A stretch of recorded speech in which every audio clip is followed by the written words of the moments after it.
Alright, hello Riven mains and Yasuo mains alike. I am the Nightwing, Way of Life Esports, coming at you guys with another League of Legends video. So there has been a abundance of, rumors circling the off season and circling everything else.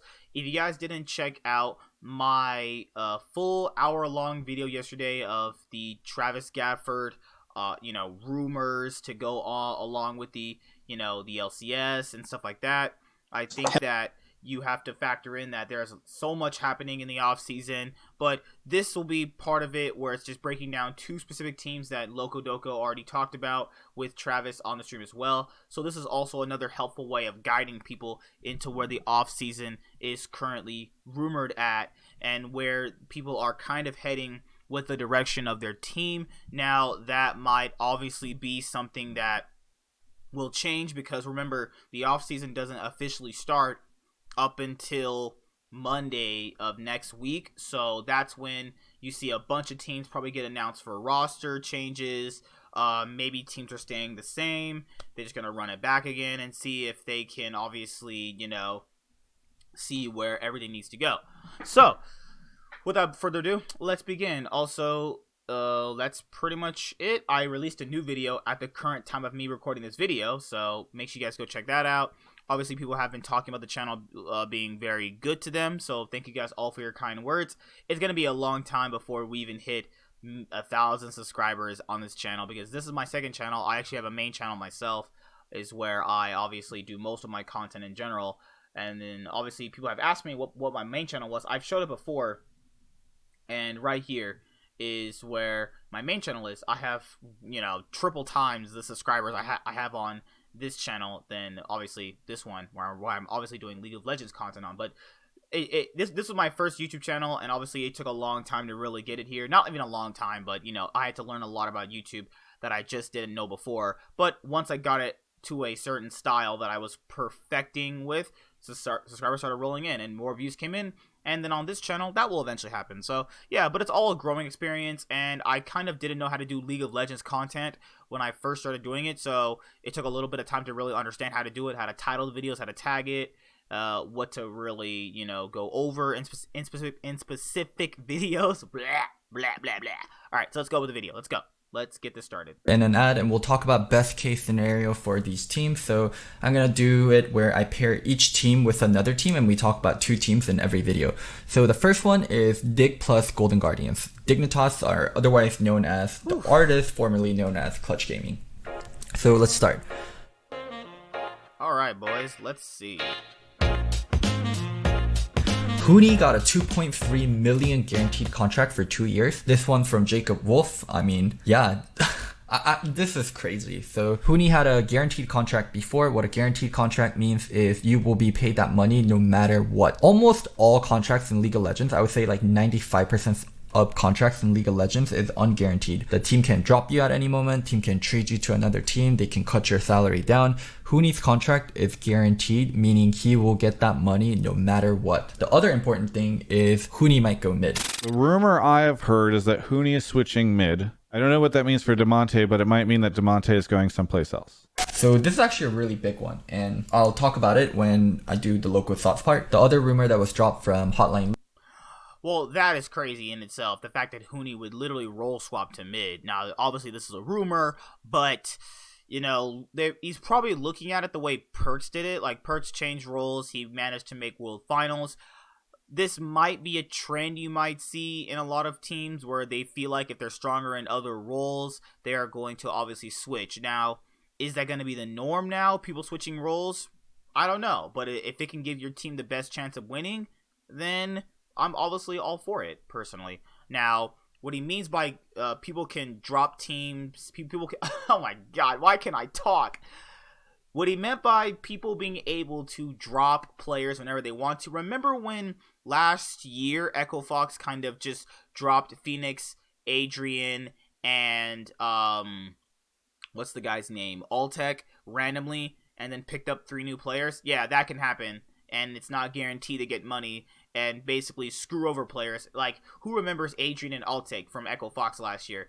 No one, because Echo Fox screwed them over because they're a bad organization. And the fact that Riot let them still be in after doing crap like that still boggles my mind. But, at least Huni gets guaranteed money. He's been playing for a while, and he pretty much deserves it. But to pay $2.3 million for a player that's top 3, I mean, you got to factor in that's still top 3 material. But he's not even going to be playing in that role, so it's crazy. It's crazy.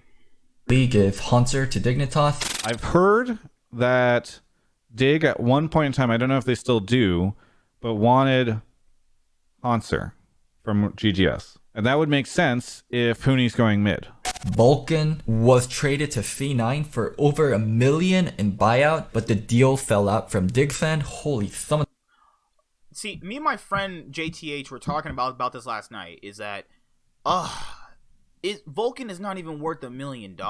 Like, why would Jack pay $1 million for Vulcan? Just hear me out here.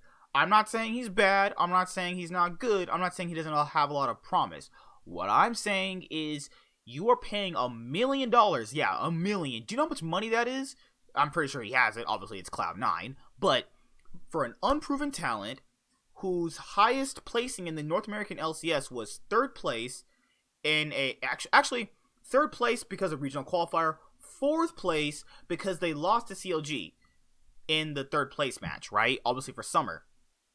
But his highest technical placing was World's Group Stage, where they didn't win a single game.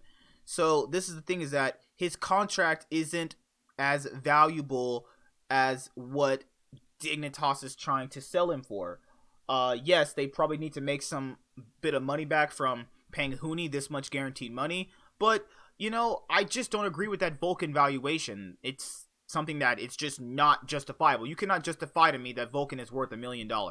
Smoothie, you can make the argument for. Aframu, you can make the argument for. Who else? Core JJ, that is wholeheartedly the argument you can be made for. Vulcan, no, man, you just can't make the argument. You can make the argument that Biofrost could be worth $1 million to a certain extent, since he is proven to win a championship. But Vulcan, I just can't agree with that, man. Like, I just can't agree that he's worth $1 million. There's no possible way. These are so crazy. Originally, Vulcan was going to go to C9, and it was going to be for a pretty big buyout. I heard that the number was going to be quite huge, like upwards of $1 million. I'll put my foot down now. There's no way Jack's spending $1 million on a player. So that's what I thought as well. But I heard from multiple people that it was over $1 million for Vulcan. Well, regardless, apparently the Vulcan deal fell through. And the interesting thing is it fell through on the Dig side. And Lyra, no longer the jungle, that's from his Twitter post. And Sneaky to Dignitas, that was also from Hotline League. Sneaky, I don't know if he's playing next year. If he is, I'm fairly confident he's not playing for C9. And I forgot to mention this in the Dig thing, but I did hear a rumor that Dig was, like, Sneaky is a candidate to join Dig in the 80 position. So let's break this all down. Huni has always wanted to go mid. Like, that has been a thing before. So in previous off seasons, Dignitas or Clutch Gaming has inquired about potential top laners in other teams with the plan to keep Huni. So why I know that they were planning to keep Huni and not they were planning to replace Huni is because the natural part of the conversation is Dignitas goes to a team, right? They go to SKT, let's say, and then they're like, yo, can I have Khan? And then SKT is like, Khan's gonna cost you $1 million and you have to give us Huni. And then Dignitas is like, no. We want Khan, and we're also going to keep Huni. We're going to roll swap into mid.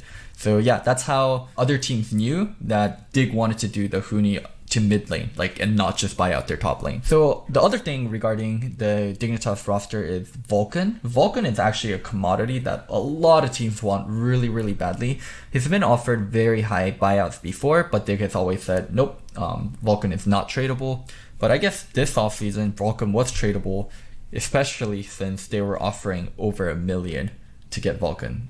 That is crazy. And then the big thing with this is I think Dignitas is giving way too much power to Huni. They gave him a 2-year guaranteed contract, and with that he's going to have a lot of say in the roster. He's also looking to mid lane. We've seen this problem with Huni before. Like, Huni on Echo Fox had a lot of control, and the team started out a certain way and then it became more and more of Huni's team. I'm not saying Huni's a bad player, but when a single player has that much control, that player has to be responsible, that player has to be a great leader, that player has to be a great example. I think Huni's a good player, and he can lead a team to a certain degree, but he can't have that much power. I think Immortal showed the limitation of a Huni-led team. I think Echo Fox also showed limitations of a Huni-led team, and also SKT. I think it's not a coincidence that Huni's best performances has been when he's on SKT and Fnatic, where there has been an older figure that has power over Huni. For example, Fnatic with Daler and SKT with Goma. It just does not work when Huni has that much power. And this seems like a situation where Huni's going to have way too much power. So yeah, I think at this point, this roster is going to be an expensive disaster. So I don't know what the hell you're doing, Dignitas, but good for Huni. 2.3 mil guaranteed. I cannot get over that number. 2.3 million guaranteed. Jesus Christ. All right, I'll just chime in for a quick second here. I'm still not agreeing with that valuation, man. Huni is worth, let's say, if I was an esports owner, really, sexy, suave, buff black guy, esports owner. Obviously, I have my esports brand right here. You guys are supporting me, obviously. What would I give Huni? $800,000 is probably where I would give him. 2.3 million. I could have bought an entire roster for that already. Just that number alone could get you an entire roster, but I'm spending that on one player. This player doesn't win me at least one trophy during that next year coming up. That's a failure. So let me kind of break this down for you guys. If he does not win them a trophy in the next, let's say they keep him for the next 4 splits, so they keep him till 2021, right? If he does not win them one split, this is a failure. That's just, it is what it is. You cannot debate with me about why that would not be a failure. You give a player that much money and they don't give you any results whatsoever, that's a failure. Now, him having a say in the roster, he's basically going to be Bjergsen but 2.0. He'll have a lot of say in the team, and he'll have most of the majority of the say of what goes on, not maybe over, let's say, the coach, but more or less so how the roster is going to be influenced by him. And yeah, Lyra's pretty much left. Lyra also tweeted even today, before I even started this video, was that, where am I going to play in North America? So, my gosh. That as well, but he also tweeted something about, where also is he going to play since he likes playing in North America. I'm pretty sure. Yeah, it's right here. Lyra, what should I do if I leave NA where I like to play? And then Niski has been replying with this heart, with this smiley face for the past 8 days. That's kind of cringy and weird, but I love Niski because he's our lovely, kind of overrated mid laner. But hey, whatever. It's okay. It's okay. It's also weird. He changed his thing from C9 Niski to Niski. So maybe he might be leaving Cloud9 XD lol. But yeah, Lyra's pretty much gone. And also, if you guys want some quick news here, while I'm already here, is that Sven is talking to other teams, and that is I'm not even reading that right now. TSM will allow Sven to explore his options, so just letting you guys know what is also happening with TSM. But let's go with the rest of this. And I also think that Vulcan shouldn't be as big a commodity as he is, man. He's just not proven. He has a lot of potential. I have a lot of potential. I could go outside right now, smoke crack, and have sex with strippers, but obviously I'm not doing that, right? So, look at things a lot more objectively, but I think their best case scenario is they get Hauntzer. So that was a thing that I forgot to talk about. But apparently the rumor is Hauntzer from Golden Guardians to Dignitas. So they get Hauntzer for top lane, and then they get maybe Blabber, Svenskeren, Meteos, Acadian, any of these top tier to mid tier NA junglers, or they could go an import route. I think that is also a big possibility too, with Huni being Korean, wanting to play with other Koreans. So yeah, their jungle situation is wide open, and if you shelled out for Huni, and if you're willing to trade for Hauntzer, why not shell out for some of C9's finest? And now there's also a rumor regarding Sneaky to Dignitas, and what Travis said regarding Sneaky on C9 most likely not playing. Alright, so Hauntzer actually going to Dignitas doesn't really actually mean anything crazy. That itself would make a lot of sense, to be fair, because he didn't really have much success in Golden Guardians, though he actually played really well in Golden Guardians. He's actually been a solid top laner for most of his time. So if Dignitas want to get a solid top laner, I don't think that would actually be that big a deal. I think it's fine for him to go there. Now, Sneaky, you guys know my opinions on this guy. You guys know I've met him before. I think he's a great person. I think his cosplaying is cool hobby. You know, have your hobbies on the side, have your streaming, have your life, make your money. You guys know I'm all about that. You know, being self-sufficient, boss of yourself. I've, you know, just been a self-sufficient boss of myself for literal years at this point, since I've been doing YouTube and having my own place and having my job. I like being my own boss and stuff like that. But Sneaky as a player, it's just like, if he wasn't on Cloud9 next year, I wouldn't even be surprised. People just are so in love with something that's just not there, and it's really funny. Like, I love him, but you know, at some points in your life, you just gotta move on. And I know it's tough for a lot of people, and maybe Cloud9 fails this next year coming up, and then I'm all sad, you know. But at least I would respect them if they tried something new and failed, rather than doing the exact same thing that has not worked out and then still failing. I'd rather try the new way. Now, I'm all for farming the NA players and selling them, because that's what I would do personally. That's fine. I'm talking about winning. I'm talking about winning now. I am sick of all that other garbage, which is fine. Memeing, joking, having fun. I'm not saying you can't keep that, but how about you win while you do it? You know what's going to make people more happy is when you're winning and joking rather than losing and joking. That's probably going to piss people off, and that definitely did piss me off a while ago back. And I do think that's going to be true. I think C9 wants results, and they're not the team to overly hold on to a player. And if anything, the one player they have overly held on to was Sneaky. I don't think that's going to be true going forward. So either Sneaky or Cody for Dignitas, with Vulcan in the bot lane and Huni mid.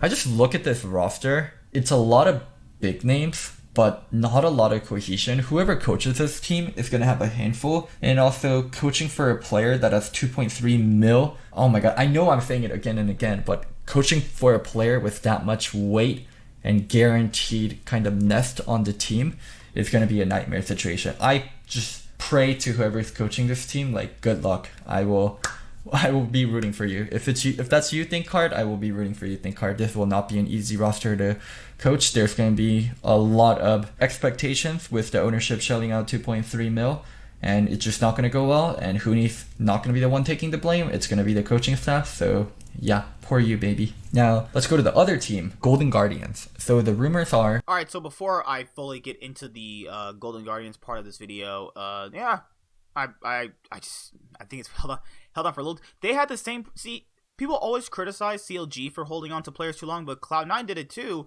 Except that Cloud9 obviously, you know, let them go when it really, really mattered. CLG just kept people literally just because, hey, like, we can't find anything better. Cloud9 could have found better, but they just didn't do it. So, you know, I like how people may make these weird distinctions between a lot of teams, but yet other teams that they like have done it, but they just don't choose to point it out. I think that TSM have held on to Bjergsen for a little bit too long, because I feel like Bjergsen could have shined in any other team outside of TSM, but, you know, it's a decision for another day, personally. Golden Guardians will pick up GoldenGlue, which that means Froggen out, which that means also Ole going out, and Dignitas wants Hauntzer. So yeah, those are the rumors for Golden Guardians. I feel pretty strongly about this one. Yeah, GoldenGlue, how correct it is, or GoldenGlue joins Golden Guardians. No, not in how correct it is, but like GoldenGlue, Golden Guardians, GoldenGlue is sick. For those keeping count, that would mean Froggen is up for grabs for another team. My thoughts. Oof. So last year, Golden Guardians viewed it as their championship year. They thought they were going to win a championship, and that was their kind of thoughts internally. They failed miserably, and they didn't even get close. They missed playoffs in summer, and yeah, like, I don't know what to say. I don't know why they thought it was a championship year. I just think that was terrible goal setting, and they didn't even get close. So this year, they seem to be willing to be way more budget about their roster, dropping Froggen, willing to trade Hauntzer away to a different team. So that kind of seems to be the course for them. I think the best case scenario for them is they get a cheap roster that is lovable and barely squeeze it into playoffs. So yeah, what to say? Like, there is limitations around building around Froggen, but also Froggen gives you a really good solid core and a solid identity. I think Froggen and Contracts as a duo was really mismatched, and that was a problem on the team last year. And it's surprising that the rumor is Froggen out and not Contracts out. But if you take the overview of how big of a failure it was for them last year internally, since they viewed it as a championship year, I can understand why they might want to go a more budget route. So that seems to be the case for Golden Guardians. I mean, I'm sure we can see kind of like mid-tier, low-tier NA players ending up here if they want to go the budget route. Maybe someone like Acadian instead of contracts. Or maybe return of Lorlo, return of Matt, just maybe even Keith starting bot lane. That might be a thing. So yeah, Golden Guardians, not going to be quite golden next year. So I hope you guys enjoyed this content. This is just part 1. There's 4 other parts with every NALCS team pair. Don't forget to like, subscribe, and comment. And thank you so much to Travis Gaffer for letting me leech off your content and make it. Alright, so Golden Guardians part. If I don't know what kind of crack were they smoking to think that Ole and Deathly, Froggen, Contracts, and Hauntzer were going to be a championship team. Now, I went into the year obviously saying they were going to be very good in like playoff terms. Like they were going to be good to make the playoffs, but not be a good team to overall win a championship. I think they were 4th place material, highest if we're thinking about like max ceiling. I don't know who's making these roster decisions, man. Like, why is Contract staying over Froggen? Like, even if you wanted to go a budget route, that shouldn't. Lord, people are dumb. Whatever. We just keep bad people on teams because we just like these people. I guarantee you, he's there because people like him. Hey, it's whatever. If you want to fail because you like people, go ahead and fail because that's why you're always gonna fail, Golden Guardians. You keep holding on to players that visibly suck, and that's your problem. Your also problem is, well, the team never has any cohesion. None of the rosters have ever had any cohesion in literal splits. So that's it. See you guys later. Like, comment, subscribe, most of all enjoy. I'm the Nightwing, and Way of Life Esports is signing out. Peace. Hi there, guys. Be sure to like and subscribe to the channel for more stuff. Yeah, thank you.